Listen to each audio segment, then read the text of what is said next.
第15首，这是一首非常柔和、灵巧、旋律线条非常优美的练习曲。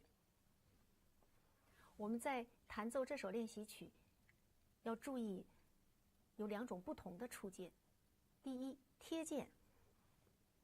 贴键的时候呢，我们手指不抬起来，但手指呢仍是要主动。声音呢要连平均，不加手臂的分量，心里多想着横线条。比如说，一开始，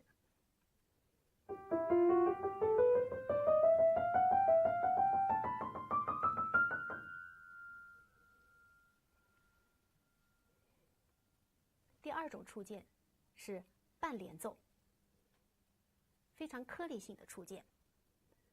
每个手指呢都抬起来，下键要快，要灵巧，声音平均。比如第8小节，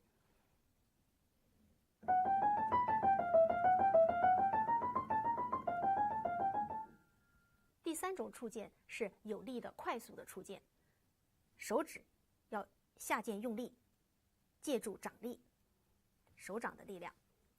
比如说第34小节，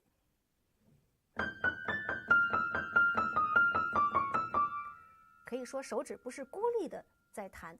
还有我们就要再注意，左手弹16分音符的时候，触键要平均，要干净，不粘。注意4指的主动性。比如说第17小节，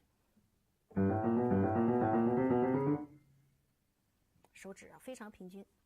我完整的演奏一遍第15首。